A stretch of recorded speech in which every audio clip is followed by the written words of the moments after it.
Maintenant, c'est le moment de faire le tri. Donc, en passant, faire une garde-robe, on le fait généralement en 7 étapes. Et la première étape, c'est de faire le tri. Donc, c'est de les mettre en catégories. Et la première catégorie de vêtements, c'est ceux que l'on garde. Pour déterminer si c'est un vêtement qu'on va garder, il faut que ça réponde à 3 critères. Et le premier, il faut que ça représente le style recherché par le client.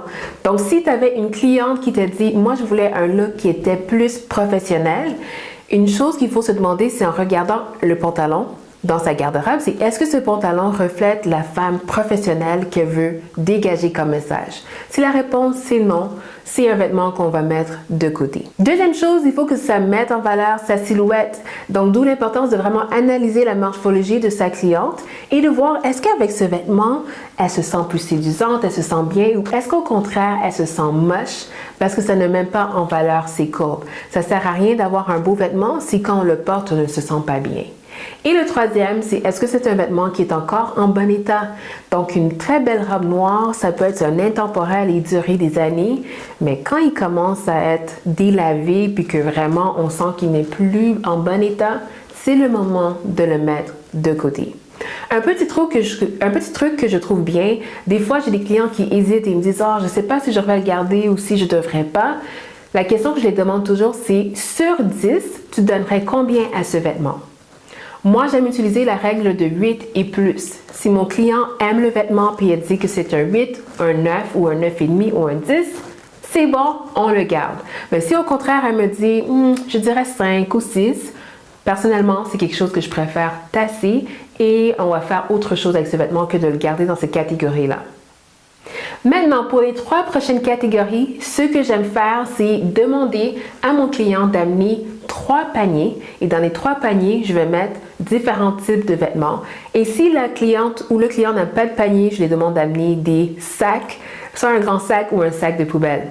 Et ce que je vais faire, c'est que dans la deuxième catégorie, ce que je vais mettre dans les paniers, ça va être les vêtements qui sont en bon état, mais qui ne représentent pas le style vestimentaire de notre client. Donc ça, c'est le panier on donne. Donc, on va donner ces vêtements à qui? On peut le donner à des œuvres charitaires. On pourrait décider de le donner à des membres de la famille. Et des fois, les clients ne pensent pas à ça, mais des fois, il y a des robes qui vont se dire « mais j'aime tellement cette robe, mais en réalité, je sais qu'elle est trop grande pour moi. » Et ça me fait un peu mal de le donner parce que je ne l'ai jamais porté. Et souvent, je vais juste proposer « mais pourquoi tu ne donnerais pas à une cousine ou à une tante ou à une sœur? » Et ça leur rend vraiment heureux parce qu'ils se disent « je suis content de pouvoir déléguer ce vêtement qui est encore en bon état et l'offrir en cadeau à quelqu'un que j'aime. » Donc, c'est comme un 2 pour 1. Donc, vraiment, c'est une bonne option de l'offrir à des membres de la famille. Et une troisième option, c'est de les vendre. Donc oui, on peut vendre des vêtements sur eBay, sur Amazon ou plein de places comme ça. Et ça permet à la personne de rentabiliser leur investissement, surtout quand ce sont des vêtements qu'ils n'ont jamais portés et qu'ils ont encore l'étiquette. Le deuxième panier, on va mettre les vêtements que l'on jette. Donc oui, il y a des vêtements qui ne méritent pas d'être dans leur garde-robe et qu'on ne peut pas non plus offrir à des œuvres charitaires. Donc des vêtements par exemple qui sont tachés, des vêtements qui ont des odeurs qui ne s'enlèvent pas. Des vêtements en vraiment mauvais état, on ne veut pas le donner, même pas en cadeau, on veut le donner à personne. Vaut mieux le mettre à la poubelle.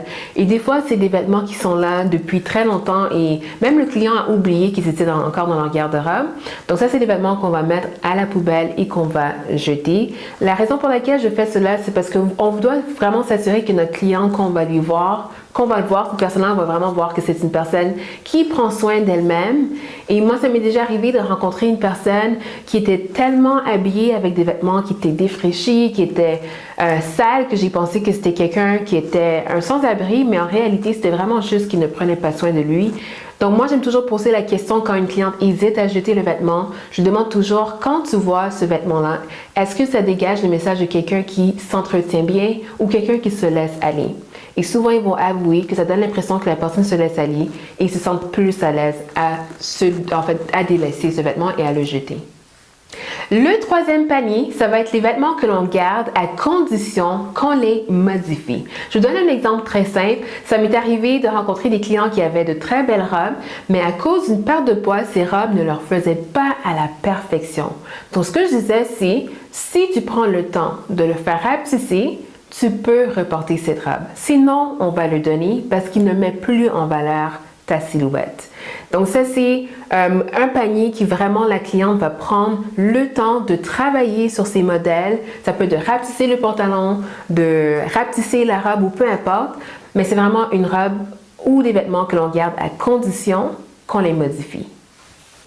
En pièce jointe, tu vas trouver toutes les questions que tu peux demander à ta cliente quand elle est hésitante à se débarrasser de certains vêtements.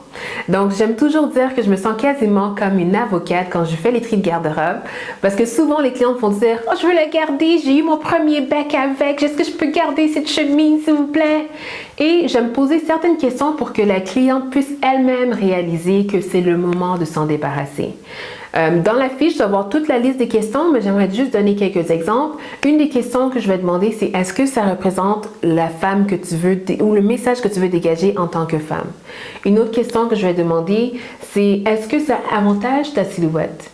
Est-ce que c'est encore en bon état? Est-ce que cette couleur, c'est une bonne couleur pour ta teinte de peau? Donc, c'est plein de questions qu'on demande et finalement, eux-mêmes, ils vont réaliser, tu sais quoi?